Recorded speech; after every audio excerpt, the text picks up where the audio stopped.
Olá, pessoal, tudo bem? Vamos dar início ao nosso curso de formação na nova lei de licitações pelo Mizuno Cursos. Meu nome é Igor Pinheiro, sou promotor de Justiça do Estado do Ceará, especialista, mestre, doutorando, com experiência de mais de 10 anos na área pública, em especial controle da administração pública.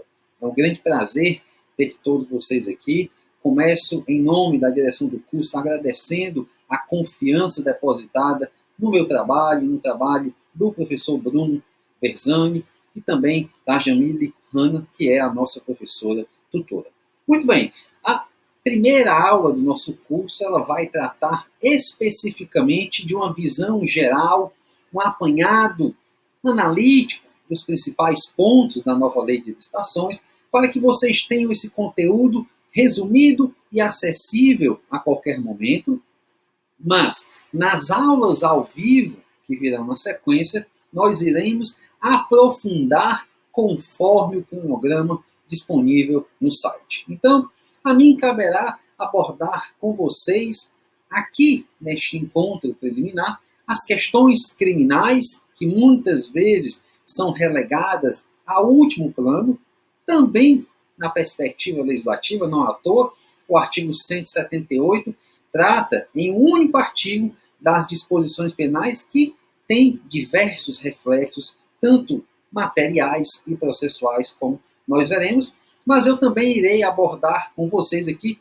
questões introdutórias da lei, artigos 1º a 5º, a questão das contratações diretas e outras particularidades que nós não podemos deixar de falar em uma aula geral, em uma aula padrão, tá bom? Então, feita essa apresentação, sem maiores delongas, vamos adentrar especificamente no tema que eu me propus a falar com vocês hoje, que é a parte criminal da nova lei de licitações. Vejam, nós sabemos que as contratações públicas representam, indubitavelmente, uma grande fonte de desvio de dinheiro público. E isso, meus amigos, não acontece somente aqui no Brasil. Isso acontece em todo o mundo, diga-se de passagem. Aliás, países apontados e tidos como desenvolvidos, a exemplo dos Estados Unidos, por exemplo, foram já objeto de escândalos internacionais por conta de fraudes concorrenciais. Cito aqui, por exemplo, o caso da empresa americana Lockheed Aircraft Corporation, em que, em pleno auge do escândalo Watergate, descobriu-se que esta empresa, que existe até hoje, que à época era a pioneira e a principal na área de aviões e também fornecimento de material bélico, foi flagrada pagando suborno internacional para conseguir vencer contratos junto a governos estrangeiros. E a partir daí surgiu a primeira norma internacional de combate à corrupção empresarial, chamado FCPA, depois vocês podem até olhar na internet aí, Foreign Corrupt Practices Act, que foi em 1977 aprovado nos Estados Unidos da América. De lá para cá, surgiu um movimento global, um movimento internacional de moralização ou de tentativa de moralização em uma perspectiva uniforme das contratações públicas. E nós tivemos sequencialmente a aprovação de convenções internacionais, sempre exortando os países aderentes a criarem um sistema rígido na normatização das contratações públicas e também com penas e sanções que fossem compatíveis e adequadas à gravidade desse tipo de delito. E aí eu trago aqui apenas a título exemplificativo, mas me perdoem, eu não posso, em um curso em que se pretende dizer que é de formação, trazer apenas o conhecimento básico, apenas o conhecimento superficial. Nós vamos aqui pecar pelo excesso, nós vamos aqui tentar trazer para vocês uma visão macro da questão licitatória e das contratações públicas para que vocês possam compreender, muitas vezes, disposições trazidas para o nosso ordenamento jurídico. E aí eu cito, por exemplo, a Convenção Interamericana da OEA contra a Corrupção, aprovada em 1996, a Convenção da OCDE sobre o combate à corrupção de funcionários públicos estrangeiros em transações internacionais, e a Convenção da ONU, meus amigos, que é a chamada Convenção de Mérida, a convenção principal no contexto internacional de combate à corrupção. Esses 3 diplomas tratam diretamente, em especial a Convenção de Mérida, de pontos que toda e qualquer pessoa que se propõe a estudar contratações públicas deve conhecer. E eu digo para os senhores por quê. Primeiro, pela natureza jurídica desses diplomas legais. E aqui eu aproveito para fazer uma propaganda de um livro que eu reputo essencial na preparação de vocês. Este livro, lançado agora em 2021, em Improbidade Administrativa no STF e STJ, também pela editora Mizuno, da minha autoria, nós trazemos um tema inédito na doutrina que trata da tutela mínima anticorrupção. E esta tutela mínima anticorrupção nada mais é do que o disposto no artigo 65, número 2 da Convenção de Mérida, segundo o qual os estados aderentes, e o Brasil é estado aderente, podem adotar medidas administrativas e legislativas mais severas para o enfrentamento à corrupção. Isto significa dizer, a contrário senso, que quando a Convenção de Mérida foi ratificada pelo Brasil, havia um quórum, uma tutela mínima anticorrupção, e que o Brasil, ao subscrever a convenção, disse, ok, este núcleo anticorrupção, ele não pode ser objeto de retrocesso legislativo. Nós nos comprometemos, comunidade internacional, a somente avançar com as medidas postas na convenção.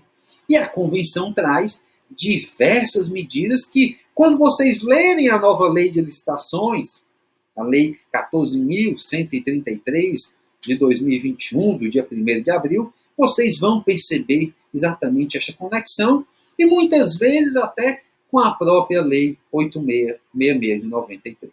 Então, leiam os artigos 8º, 9º, 10, 11, 12 da Convenção de Mérida, que valem muito a pena, porque ela traz também medidas voltadas para o compliance, meus amigos. Hoje, tão em voga no direito brasileiro, o compliance é uma tendência internacional, eu diria até uma realidade internacional, cristalizada muito claramente nessas convenções internacionais. Eu até fiz um quadro aqui para vocês perceberem como é interessante as medidas preventivas e as medidas repressivas. Eu começo com as preventivas, evidentemente. E aí o compliance é, sem sombra de dúvidas, a principal delas, que está lá no artigo 12 da Convenção de Mérida. E nas medidas repressivas, percebam bem que nós temos as punições na perspectiva administrativa, na perspectiva civil, na perspectiva criminal. Ora, a declaração de inidoneidade, por exemplo, é uma perspectiva de punição administrativa que está, meus amigos, consagrada também na nova lei de licitações. E aí, vejam que interessante, nós vamos falar disso mais à frente, mas já adiantando. O compliance foi incorporado de uma maneira tão forte na nova lei de licitações, em qualquer das perspectivas, administrativa, civil e criminal, que há disposição expressa, nós vamos ver, o artigo 163, parágrafo único, segundo o qual, para uma empresa se reabilitar administrativamente, isto é, para que ela possa voltar a concorrer em certames licitatórios, é indispensável que ela adote um programa de integridade, que, em outras palavras, significa integridade, compliance empresarial. Então, Percebam como o compliance é uma vertente que não pode ser ignorada na atual lei. E percebam que já lá na Convenção de Mérida, também nos artigos 9 e 26, há medidas concretas voltadas para a punição de pessoas jurídicas, que é reforçada pelo que eu já expliquei para vocês, a tutela mínima anticorrupção, artigo 65, número 2 da Convenção de Mérida. Muito bem. Agora, a gente precisa, ainda que rapidamente, eu não vou me alongar no debate, mas para que vocês tenham conhecimento, discutir a eficácia jurídica destas convenções internacionais no plano normativo brasileiro. Nós sabemos que há, inclusive em sede de repercussão geral, já posicionamento firmado pelo Supremo Tribunal Federal, no sentido de que tratados e convenções internacionais ordinários, isto é, que tratem de temas em geral, possuem status legal, possuem o mesmo nível hierárquico de leis ordinárias, de leis complementares, a depender da espécie da competência legislativa. Porém, contudo, todavia, se estivermos falando de tratados internacionais que versem sobre direitos humanos, estes possuem eficácia supralegal, surgindo daí o fenômeno do controle de convencionalidade. Ou seja, a legislação brasileira deve obediência aos tratados e convenções internacionais aprovados no procedimento formal regular da Constituição Federal. Mas, se estes tratados internacionais que versem sobre direitos humanos forem aprovados com um quórum de emenda constitucional, isto é, 3/5 nas duas casas, haverá aí uma verdadeira norma constitucional. E por que eu estou falando isso?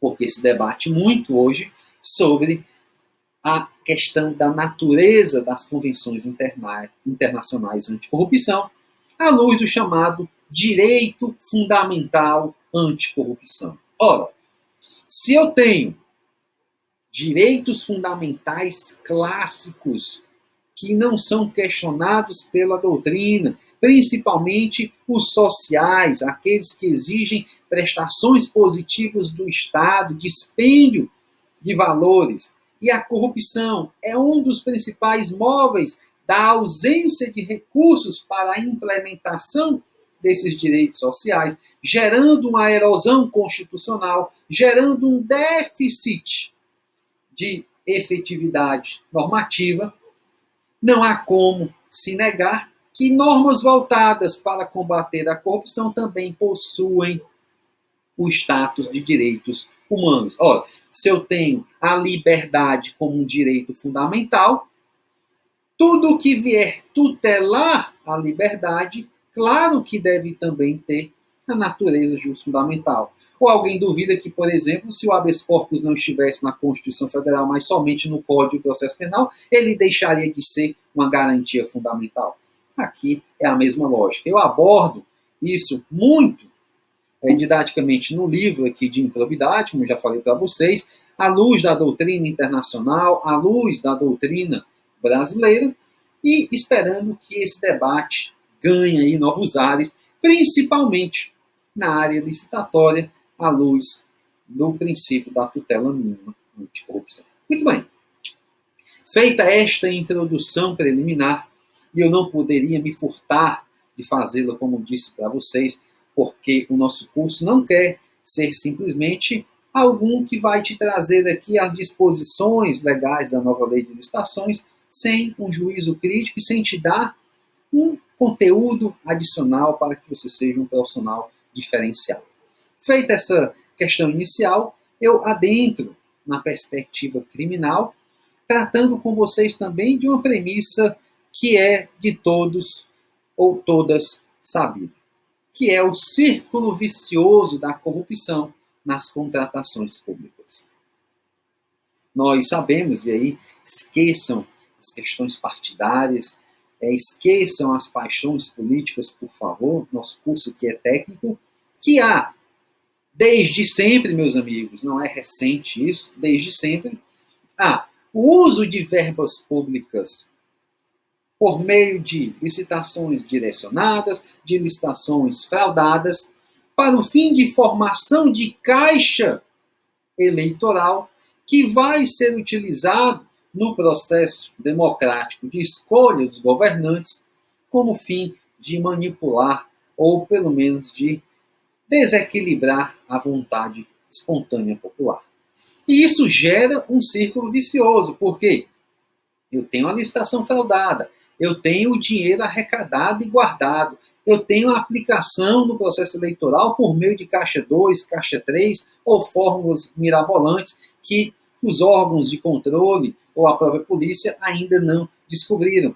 Eu tenho a arregimentação de pessoas que participam dentro desse contexto, como, por exemplo, nas licitações voltadas para a contratação de mão de obra, exclusiva ou não pela administração pública.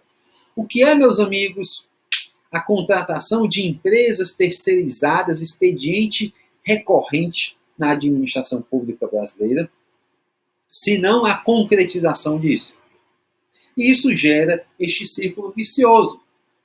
E a nova lei de licitações tem diversos aspectos positivos voltados para trazer uma maior sensação de impunidade. Porque, de fato, a Lei 8666 de 93 é uma lei muito complacente com os crimes licitatórios. A Lei 8666, podemos dizer, é uma das, não a única, mas uma das que concretiza aquela máxima tão arraigada no meio jurídico de que o crime compensa no Brasil. E nós vamos ver por que esta é uma realidade. Mas a premissa inicial que eu quero fixar com vocês aqui é a seguinte: a nova lei de licitações tem tudo para mudar este cenário. Mas por que, Igor? Vai haver uma carga eticizante de uma hora para outra? Os gestores públicos vão virar comprometidos? Os empresários vão deixar de se interessar por terem o lucro máximo possível ou de participarem de conluios licitatórios? Não. Simplesmente porque há um recado, ou pelo menos o efeito dissuasivo geral penal está consagrado na nova lei de licitações com a fixação de penas muito mais severas. Há casos, por exemplo, em que a pena aumenta 6 vezes, meus amigos. 6 vezes aumento de pena. Há casos de modificação de regime prisional, e nós saímos de um regime exclusivamente de detenção na Lei 8666 para prioritariamente regime de reclusão. Então, isto é algo que precisa, sim, ser louvado e enaltecido por todos nós que trabalhamos na questão do controle. Tá bom? Então, eu trago aqui para vocês e começo, portanto, fazendo este panorama geral, sempre à luz do contraponto da atualidade da Lei 866 com a Lei 14.133. Vejam, quando falamos da Lei 8666 de 93, nós temos aspectos negativos e aspectos positivos. E de aspectos negativos, temos muito para falar. Eu começo exatamente sobre o regime prisional. Todos, meus amigos, e eu grifei aqui, todos os crimes licitatórios na 8666 são punidos com pena de detenção. Isso possui reflexos devastadores não só lá após a sentença condenatória transitada em julgado após os múltiplos recursos. Tem efeitos já no início da investigação que muitas vezes impedem até mesmo uma condenação. Vejam, dizer que um crime é punido com detenção significa dizer que não se pode utilizar uma das principais ferramentas de apuração de indícios ou de prova. quando se trata de crimes do colarinho branco, que é a interceptação telefônica. A lei de interceptação telefônica, a lei 9296, não autoriza o uso de interceptação em crimes punidos com detenção. E é isto que acontece na lei 8666. Se não houver elementos da formação de uma associação criminosa, de uma organização criminosa, ou de qualquer crime conexo punido com reclusão, tem-se a vedação à interceptação. E tem-se também, a priori, a impossibilidade de início do cumprimento da pena em regime fechado, que é matéria adstrita aos crimes cuja pena é fixada em reclusão. Tá bom? Muito bem. Ainda em efeito negativo, vejam, nós temos 10 crimes licitatórios na Lei 8666. Destes 10 crimes, vejam, de 10, apenas 2, meus amigos, admitem de maneira isolada e em tese a decretação da prisão preventiva. Isto significa dizer que eu estou investigando um possível crime licitatório. Das 10 hipóteses que estão ali fixadas na Lei 8666 de 93, apenas 2 permitem que o delegado, que o promotor de justiça olhe para o caso e diga: opa, aqui pode ser decretada uma prisão preventiva para fins de, eventualmente, garantir a ordem pública, fazer cessar a reiteração criminosa, garantir a incolumidade do patrimônio público, etc. Esse cenário vai mudar bastante na nova lei de licitações. Vai mudar não, já mudou, na verdade, porque a lei já está em pleno vigor. E percebam, além disso, e só para fechar, né, claro, os casos são do artigo 89, que é a dispensa indevida de licitação, e artigo 96, fraude licitatória em prejuízo da administração, delitos que nós vamos aí estudar. Também de relevante na perspectiva negativa criminal, temos aí a impossibilidade de nenhum dos crimes licitatórios admitir a decretação da prisão temporária, porque não estão dispostos lá na lei 7960 de 89. Muito bem. Ainda na questão negativa, nós temos a prescrição. Assim como na decretação da prisão preventiva, na questão prescricional, somente 2 dos 10 crimes possuem um prazo prescricional de 12 anos. E aí, mais uma vez, quem milita na realidade da administração pública sabe que as apurações de fraudes licitatórias demoram bastante. E vou contextualizar. Via de regra, como acontece. O cidadão, Joãozinho, gestor de uma unidade orçamentária, secretário lá municipal da saúde, da educação, do ambiente, da cidadania, não interessa, ou o próprio prefeito, presta sua conta ao Tribunal de Contas, já passado um ano, evidentemente, ele presta contas no outro ano, dos atos, e dentre esses atos estão as licitações, evidentemente, e vai lá para a corte. Distribui-se para um relator, vai direcionado para uma equipe técnica, uma equipe de inspetoria, faz um relatório inicial, detectam-se erros, falhas, achados, abre-se oportunidade para a defesa, abre-se vista para o Ministério Público de Contas, retorna para o relator, vai eventualmente um pedido de vistas, julga a primeira vez, se for condenado, recorre, se transitar em julgado, eventualmente, às vezes até pede um recurso de reconsideração com pedido de medida liminar, sem prejuízo dos incidentes judiciais autônomos, mandado de segurança, com alegações de violação de diversos direitos constitucionais. Mas, nesse samba aí do crioulo doido, digamos assim, após o julgamento em definitivo, no Tribunal de Contas, faz-se a remessa de todo aquele contexto para o Ministério Público Estadual. Os promotores, as promotoras de justiça, via de regra, instauram ali um inquérito civil público ou um procedimento investigatório criminal, a depender do viés em que ocorrerá a investigação, e começa a requisitar informações, documentos, ouvir pessoas, novos elementos, etc. Nós estamos aí tratando já, na melhor das hipóteses, de 5, de 6 anos após os atos. E aí, meus amigos, muitos dos crimes já vão estar prescritos. Ou na iminência de ser.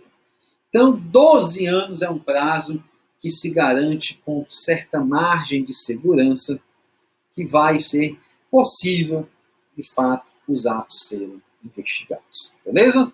Muito bem. Ainda após a Lei Anticrime, a Lei 13.964 de 2019, eu fiz questão aqui de colocar a seguinte perspectiva. 8 dos 10 crimes admitem hoje, na Lei 8.666, alguma espécie de acordo penal. E esses acordos penais, evidentemente, passam, né, pela a questão, seja do acordo de não persecução cível, que vai ser, de fato, creio eu, uma ferramenta de importante garantia dos gestores que eventualmente queiram se candidatar a uma reeleição, gestores que queiram manter a sua vida política se estiverem com risco de uma condenação, ou acordo de não persecução penal. Também, se vocês tiverem interesse no tema dos acordos penais e cíveis, nós temos esse livro, também lançado agora em 2021, Acordo de Não Persecução, pela editora Mizuno, tá bom? Muito bem. E aí, 8 dos 10 crimes permitem acordo. Os acordos estão muito em voga, na verdade, a própria nova lei de licitações trata disso. Agora o artigo me falhou a memória, mas, salvo engano, é 156 ou 151, em que ele traz lá a permissão para uso dos métodos autocompositivos. Inclusive, arbitragem, né, que já havia autorização esparsa, mas agora condensou dentro da nova lei de licitações, e, evidentemente, os acordos, porque são crimes, muitas vezes, que estão dentro aí do prazo. Então, é importante conhecer essa possibilidade. Muito bem. Só que a pior, eu diria, questão da Lei 866 não está positivada, que é o que eu chamo, e boa parte da doutrina, de indevido ativismo judicial. O que acontece aqui? Percebam, nós temos o crime do artigo 89, que agora possui seu correlato no artigo 337-E do Código Penal. Artigo 89 dispensa indevida delicitação com um novo nome de contratação direta ilegal, artigo 337-E do Código Penal. Ora, artigo 337-E do Código Penal e artigo 89 da Lei 8.666/93 possuem em comum uma redação muito clara e praticamente idêntica, dizendo que é crime você admitir da causa a contratação direta fora das hipóteses legais. Ora, a lei não fala, nem na 8.666, nem na nova lei de licitações, sobre qualquer especial fim de agir. Por que o indivíduo está contratando fora das hipóteses legais? Porque com o fim de arrecadar, com o fim de desviar o dinheiro, com o fim de qualquer outra coisa? A lei não diz. A lei só fala que é crime você dispensar ou realizar inexigibilidade fora das hipóteses legais.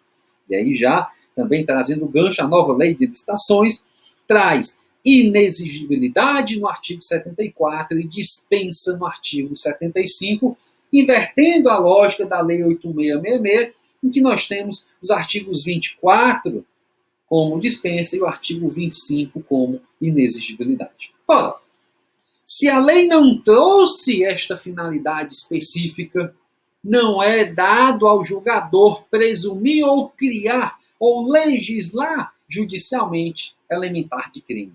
Mas é isso que acontece. Hoje, STF e STJ possuem jurisprudência consolidada, dizendo que, para fins de caracterização do artigo 89 da atual Lei de Licitações, é preciso que se demonstre que o indivíduo agiu com o dolo específico de causar prejuízo à administração pública.